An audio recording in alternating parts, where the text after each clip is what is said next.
नमस्कार दोस्तों, आपका स्वागत है आपके अपने YouTube channel study with Jupiter में। दोस्तों, आज हम जनरल गवर्नर जनरल और उनकी नीतियों का भाग 3 देखेंगे। इसके अंतर्गत हम भू राजस्व व्यवस्था को देखेंगे। इसके अंतर्गत स्थायी बंदोबस्त, रैयतवाड़ी तथा महलवाड़ी के बारे में भी देखेंगे तथा इनमें क्या क्या अनुपात था, किस तरीके से ये वसूला जाता था तथा किन किन क्षेत्रों में ये लागू था। चलिए इसके बारे में विस्तार से देखते हैं। भू राजस्व व्यवस्था। प्लासी युद्ध के बाद अंग्रेजों ने भू राजस्व वसूलना प्रारंभ कर दिया था, क्योंकि हमने देखा था प्लासी युद्ध के बाद द्वैत शासन बंगाल में लागू हो गया था। सन 1772 ईस्वी में वारेन हेस्टिंग ने बंगाल में द्वैत शासन को समाप्त कर भू राजस्व वसूलना प्रारंभ किया। अभी तक क्या था, 1772 से पहले द्वैत शासन बंगाल में लागू था, नवाब का भी शासन लागू था तथा कंपनी का भी शासन लागू था। लेकिन वारेन हेस्टिंग ने 1772 में कंपनी का शासन केवल लागू कर दिया तथा नवाब का शासन खत्म कर दिया। वारेन हेस्टिंग ने उसी वर्ष पंचवर्षीय बंदोबस्त लागू किया, जिसके प्रत्येक क्षेत्र का राजस्व 5 वर्ष के लिए निश्चित किया गया। यह व्यवस्था एक पंचवर्षीय ही चल पाई और सन 1777 में समाप्त हो गई। जो वारेन हेस्टिंग द्वारा पंचवर्षीय योजना लागू की गई थी बंदोबस्त, वो एक पंचवर्षीय चली, यानी 1777 तक चली। उसके बाद इसे समाप्त कर दिया गया। उसकी जगह पे 1770 में एक वर्षीय बंदोबस्त लागू किया गया, जिसमें प्रत्येक क्षेत्र का राजस्व 1 वर्ष के लिए निर्धारित किया जाता है। यह व्यवस्था सन 1789-90 तक चलती है। उसके बाद यह समाप्त कर दी जाती है। सन 1790 ईस्वी में अस्थायी तौर पर स्थायी बंदोबस्त लाया गया। बाद में 1793 में इसे स्थायी रूप से लागू कर दिया जाता है। अब हम देखते हैं भू राजस्व प्रणाली आगे किस किस भागों में बटी थी। स्थायी बंदोबस्त में, रैयतवाड़ी में और महलवाड़ी में। जो स्थायी बंदोबस्त में था वो ब्रिटिश भूमि का 19% था। रैयतवाड़ी 51% ब्रिटिश भूमि के भाग पर थी और महलवाड़ी व्यवस्था लगभग 30% भाग पर थी। इसे हम आगे विस्तार से पढ़ेंगे। 19, 51 और प्लस 30 ये 100% ब्रिटिश भूमि जो थी वो इस प्रकार कुछ बटी थी। अब चलते पहले देखते हैं स्थायी बंदोबस्त को। स्थायी बंदोबस्त यह बिहार, बंगाल, उड़ीसा व उत्तरी कर्नाटक के कुछ भागों में ब्रिटिश भारत के लगभग 19% भाग पर लागू था। यह भूमि कर के लिए जमींदार जिम्मेदार होते थे। यहाँ जो भूमि कर दिया जाता था वो जमींदारों द्वारा वसूल कर आम किसानों से दिया जाता था। कुल वसूली का 89% सरकार तथा शेष 11% जमींदार का होता था। इसमें क्या होता था, टोटल जितना राजस्व वसूला जाता था उसके 11 भाग किए जाते थे। 10 भाग सीधा कंपनी रख लेती थी तथा 1 भाग जो वसूल कर लाता था जमींदार, उसे दे दिया जाता था। स्थायी बंदोबस्त व्यवस्था को सर्वप्रथम फिलिप फ्रांसिस ने प्रस्तावित किया था। स्थायी बंदोबस्त के जनक भारत में लॉर्ड कॉर्नवालिस माने जाते हैं तथा इसका पहला प्रस्ताव सर्वप्रथम फिलिप फ्रांसिस द्वारा दिया जाता है। सन 1790 में अस्थायी तौर पर लागू किया गया। बाद में 1793 ईस्वी में इसे स्थायी तौर पर लागू कर दिया जाता है। इस व्यवस्था में जमींदार भूमि का मालिक माना जाता था। जो जमींदार होते थे उनके पास ही भूमि मालिकाना रूप में रखी जाती थी। इस कारण इसे जमींदारी व्यवस्था या इस्तेमरारी व्यवस्था भी कहा जाता है। जमींदारों को उनके स्वामित्व के भूमि के उत्तराधिकार के लिए वंशानुगत अधिकार दिए गए थे। मतलब जमींदार के बाद उसका बच्चा उस जमींदारी को संभालेगा। किसानों के लिए जाने वाली कर की सीमा निश्चित नहीं थी। जो किसानों से कर लिया जाता था वो निश्चित नहीं थी उसकी सीमा। इस कारण किसानों का अत्यधिक इसमें शोषण होता था। अगर किसान कर नहीं दे पाते थे तो वे बंधुआ मजदूर बना लिए जाते थे। अगर कोई किसान कर नहीं देता था तो उसे जमींदार के यहाँ बंधुआ मजदूर बना लिया जाता था तथा जमींदार उनको अंग्रेजों के हाथ बेच देते थे। स्थायी बंदोबस्त व्यवस्था के कारण जमींदार अत्यधिक शक्तिशाली हो रहे थे और उनको कंपनी का समर्थन भी प्राप्त था।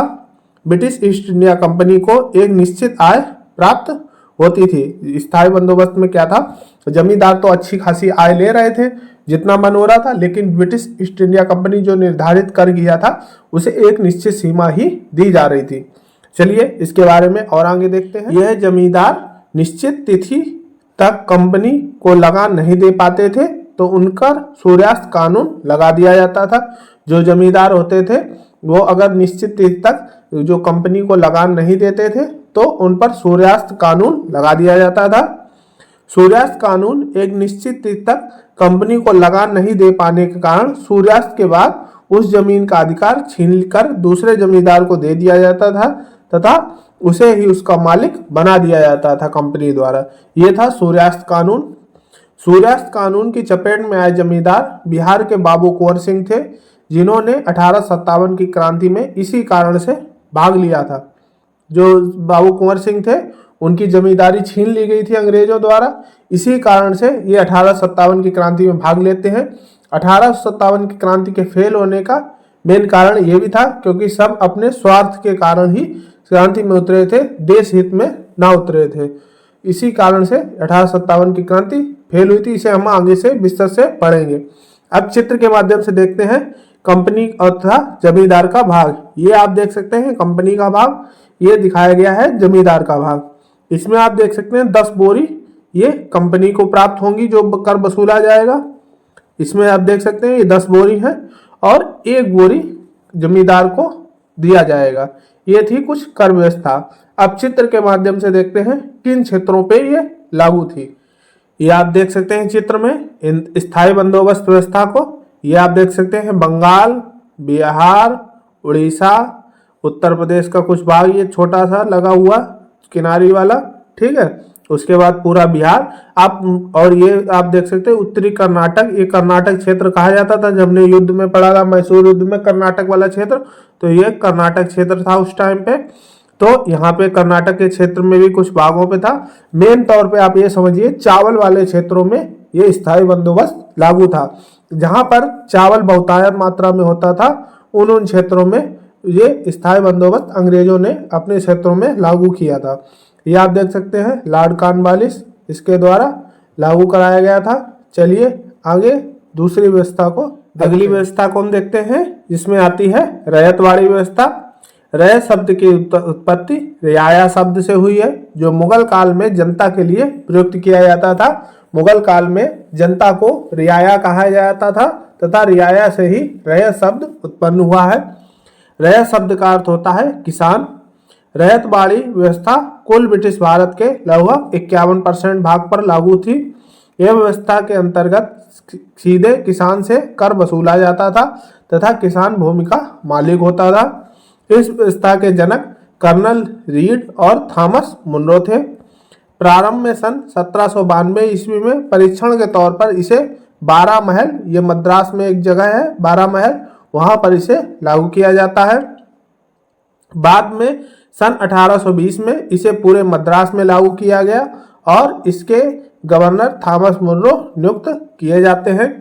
सन 1825 ईस्वी में बम्बई प्रांत में इसे लागू करने की व्यवस्था एलिफिस्टन और चैपलिन पिंगल द्वारा लागू की गई। जो चैपलिन नाम आपने जो भगत सिंह वाली मूवी है ना उसमें आपको चैपलिन, चार्ली चैपलिन नाम से ये शब्द आपको सुनने को मिलेगा, ये वही चैपलिन है। आगे चलकर इसे असम से भी लागू किया गया, इसे असम में भी लागू कर दिया जाता है रैयतवाड़ी व्यवस्था को। इस कर प्रणाली की दरें निश्चित नहीं थी, इसलिए अलग अलग समय में ये बदलती रहती थी। इस व्यवस्था में सरकार ने उपज के मूल्य का 33% से 50% भाग कर के रूप में निश्चित किया था। कहीं कहीं 33%, कहीं कहीं 50%, इस प्रकार से ये वसूला जाता है। सन 1863 में कर की वृद्धि करके 66% तक कर दी गई थी। कुछ क्षेत्रों में इसे 66% तक कर दिया गया था। इसका सिस्टम ये था क्योंकि दक्षिण भारत में लगभग ये दक्षिण भारत में लागू थी। मेन इसका रीजन था कि जो अंग्रेजों के हित की चीजें होती थी उस पे ये 66% तक कर लगाते थे। जैसे आसाम के क्षेत्र में इन्होंने इसलिए लगाया था, वहां पे चाय का उत्पादन अच्छा होता था, तो चाय के उत्पादन को 66% लेने के लिए इन्होंने वहां पे अच्छा खासा कर लगाए। तो दक्षिण भारत में बहुत चीजें चावल और गेहूं के अलावा अच्छी अच्छी चीजें होती थी, उस पे इन्होंने उसकी जरूरत के हिसाब से कर लगाया था। परिणाम स्वरूप दक्कन में दंगे भड़के और बाद में दक्कन कृषि राहत अधिनियम 1879 पास किया गया।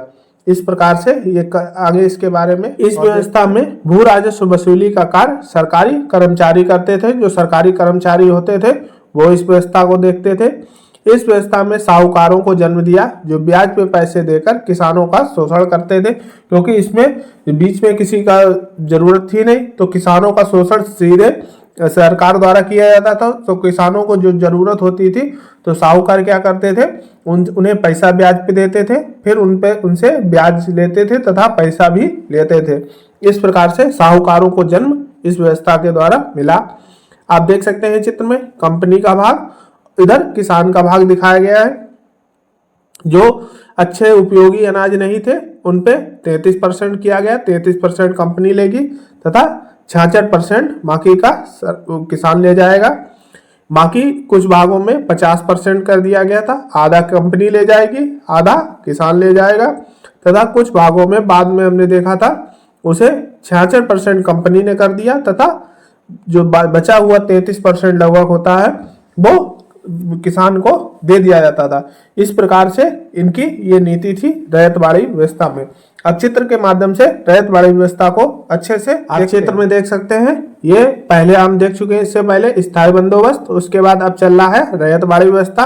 तो ग्रीन कलर से जो क्षेत्र दिखाए गए हैं ये रैयतवाड़ी क्षेत्र है, जिसे बंबई, मद्रास, आसाम, ये आसाम का क्षेत्र है, और पूर्वी बंगाल का ये चित्र में दिखाया नहीं गया। कुछ क्षेत्र यहाँ पे पूर्वी बंगाल का भी इसी के अंतर्गत आता था, जो इनके लिए अंग्रेजों के लिए उपयोगी ज्यादा था।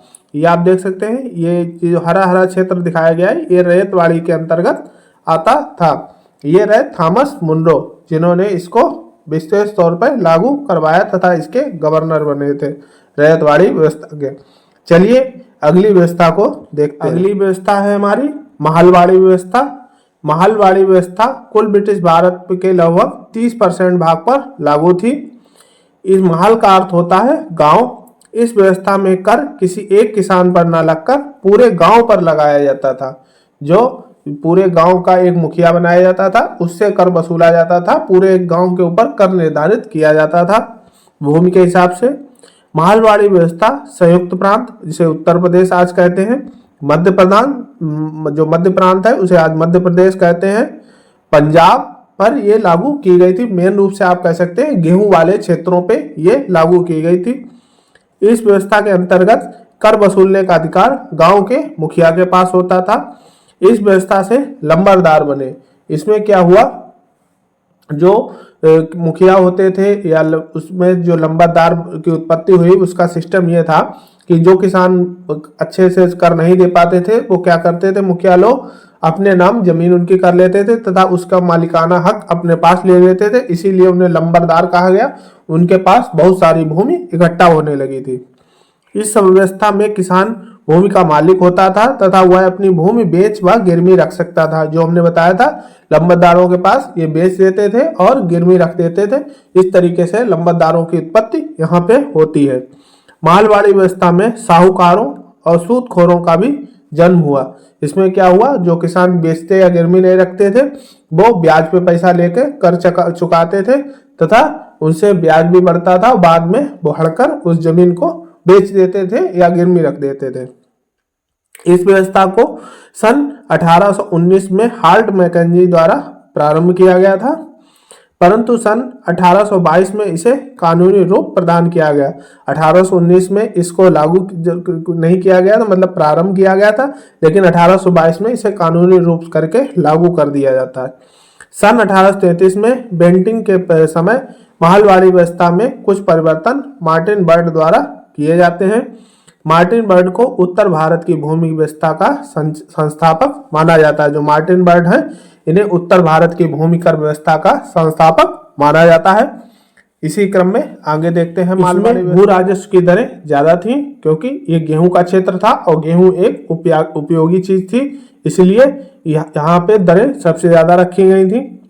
भूमि कर को कुल उपज का 66% तय किया गया था। यह 30 वर्षों के लिए व्यवस्था की गई थी। तो इसी के बाद लॉर्ड डलहौजी ने कम करके इसे 50% कर दिया। पहले ये गेहूं की मान लो 6 बोरी होती है तो 4 बोरी कंपनी रखेगी तथा 2 बोरी गांव के मुखिया को प्रदान कर दी जाती थी या किसान को दे दी जाती थी तथा बाद में क्या करते हैं 50% मतलब 3 बोरी किसान लेगा तथा 3 बोरी ये कंपनी ले जाएगी तथा 3 बोरी ये किसान या मुखिया ले जाएगा। इस प्रकार से ये कंपनी और मुखियाओं के गांव के भाग में इस प्रकार से बंटवारा था। चलिए अब इसे चित्र के माध्यम से देखते हैं किन क्षेत्रों पे ये लागू थी। आप देख सकते हैं चित्र में पहले हमने स्थायी बंदोबस्त देखा था, पिंक कलर वाला भाग, उसके बाद रैयतवाड़ी, हरे कलर वाला भाग रैयतवाड़ी, उसके बाद ये नीले कलर की व्यवस्था है वो महलवाड़ी है। देख सकते हैं उत्तर प्रदेश जिसे संयुक्त प्रांत कहते थे, ये पंजाब वाला क्षेत्र, और उसके बाद ये मध्य प्रांत वाला क्षेत्र। यहाँ संयुक्त प्रांत उत्तर प्रदेश, ठीक है, मध्य प्रांत ये मध्य वाला भाग मध्य प्रदेश, और पंजाब ये मेन गेहूं वाले क्षेत्रों पे ये लागू थी क्योंकि गेहूं भी एक उपयोगी अनाज था इनके नजर में अंग्रेजों के, इसलिए इन्होंने यहाँ पे कर की दरें सबसे ज्यादा रखी थी। ये आप हार्ट मैकेंजी जिनके द्वारा महलवाड़ी व्यवस्था लागू करी गई थी। इसी के साथ ये वीडियो समाप्त करते हैं। वीडियो अच्छा लगा हो तो लाइक करें, सब्सक्राइब करें तथा शेयर करें। आज के लिए इतना ही, धन्यवाद।